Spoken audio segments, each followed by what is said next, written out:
निषाद समुदाय पर हुई कार्रवाई के बाद भारतीय जनता पार्टी ने किया निषाद समस्या समारोह का आयोजन। निषाद समुदाय के ऊपर हुई प्रशासनिक कार्रवाई के बाद राजनीति अखाड़ा का केंद्र बिंदु बन चुका बसवार प्रयागराज। आए दिन विभिन्न राजनीतिक पार्टियों के नेता पहुंचकर अपने अपने हिसाब से वोट बैंक की राजनीति करने के लिए विभिन्न प्रकार के हथकड़े अपनाने से बाज नहीं आ रहे हैं।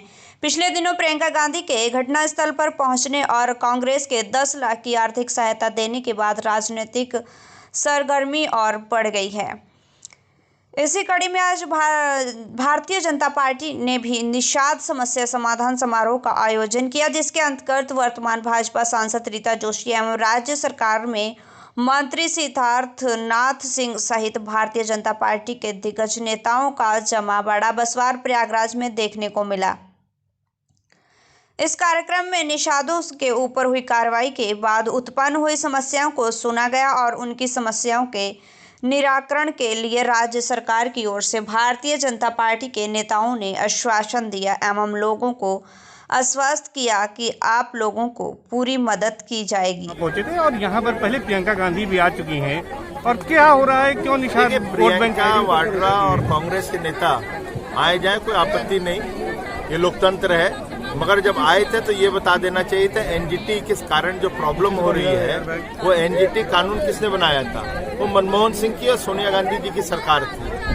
अब हम उसके विरुद्ध कोर्ट में हैं, सुप्रीम कोर्ट में, योगी सरकार कोर्ट में है और यहाँ पे जो है उनकी समस्याएं हैं और उस समस्याओं का जो कहीं पुलिस के माध्यम से हुई या कहीं से हुई है, उसके लिए मेरे साथ यहाँ पे सभी उच्च अधिकारी भी हैं, हमारे बहन में हमारे सांसद रीता जी भी हैं, सभी लोग हैं। तो यहाँ पे योगी जी ने जो मुझे कहा उसके आधार पर यहाँ पर एक मजिस्ट्रेट इंक्वायरी हो रही होगी, 10 दिन में उसकी रिपोर्ट आएगी। उस इंक्वायरी के आधार पर जो भी अधिकारी, बड़ा हो छोटा हो, जो भी दोषी होगा उसको दंडित किया जाएगा। मैं साथ ही साथ उसके बीच में जो भी पुलिस के या कोई भी अधिकारी का नाम आ रहा है उनको लाइन हाजिर किया जाएगा। इसके अलावा अगर बात करें तो इनकी आजीविका के लिए और भी क्या साधन है? अन्य चीजें हैं, उसके बारे में मैंने जिक्र किया।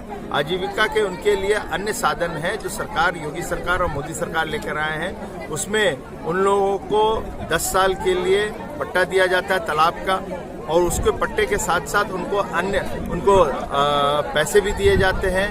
जैसे बीज का है, अच्छी क्वालिटी का जो मत्स्य है उसके बच्चों का बीज डालने के लिए उसके लिए अलग से पैसे दिए जाते हैं। उन लोग कहीं छोटी साइकिल से लेकर ट्रक तक की कहीं रेफ्रिजरेशन का काम करते हैं, अपनी मच्छी को ले जाने के लिए इससे खराब ना हो, उसमें भी पैसा दिया जाता है। 10,000 से लेकर 25 लाख तक की दिया जाता है। तो अन्य योजनाएं दी हैं और जो भी पट्टा है उसको गांव के अंदर उसमें भी उन लोगों को पट्टे के साथ साथ उनको पैसा दिया जाएगा कि आप वहाँ पे मत्स्य पालन करें। नावें भी रिपेयर कराई गई हैं। आप लोगों ने नावें टूटी थी उसमें से 9 तैयार हो गई है, बाकी कुछ जब तैयार होंगी उनको दे दिया जाएगा। आज एक अहम दिन है, वाराणसी में संत रविदास जी की जयंती मनाई जा रही है, वहाँ पर वो सियासत हो रही है। अब क्या संतों को लेकर भी सियासत होगी?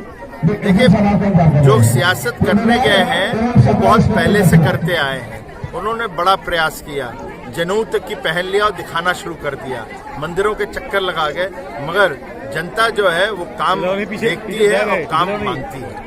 एक आखिरी सवाल है, आज माघी पूर्णिमा का स्नान पड़ता है, योगी सरकार ने आज पुष्प वर्षा की श्रद्धालु, क्या मंशा है सरकार की, किस तरह से ये श्रद्धालुओं पुष्प वर्षा की जा रही है? देखिए, श्रद्धालु जो है जब वो आते हैं उस कुंभ या माघ मेले का वही आधार बनते हैं। उनका भी पूजन होना चाहिए, उनका भी स्वागत होना चाहिए। हमने कुंभ में भी किया और अभी भी कर रहे हैं, तो हमेशा स्वागत करते हैं। विगत 3 वर्षों से लगातार हम लोग निषादों के केवटों की समस्या को लेकर यहाँ से दिल्ली तक बात कर रहे हैं। एनजीटी का जो कानून है वो इतना वाहियात है कि उन्होंने इन गरीबों के रोजी रोटी को छीना और इस पूरे मामले में जो पूर्ववर्ती सरकारें थी, मैं राजनीति नहीं करना चाहती, उन्होंने जो माफियों के हाथ में पूरा बालू कानून दे दिया, उसके वजह से बहुत दिक्कतें आ रही हैं और हमारा ये जो हुआ बसवार में वो शर्मनाक है। उसके खिलाफ योगी जी ने अब जांच कराकर और सख्ती से निर्णय लिए हैं और ये बात भी सत्य है कि इनका व्यवसाय इनको वापस आना चाहिए। कोर्ट में उत्तर प्रदेश सरकार गई है, मैं खुद स्वयं प्रधानमंत्री जी से मिली हूँ, मैं पर्यावरण मंत्री जी से मिली हूँ अभी पिछले 10 दिन के अंदर, और हम लोग इस पर कार्य कर रहे हैं कि कैसे जल्दी से जल्दी सर्वोच्च न्यायालय से हम लोग इसको कानून में परिवर्तन करें ताकि इनकी रोजी रोटी वापस आए। ठीक।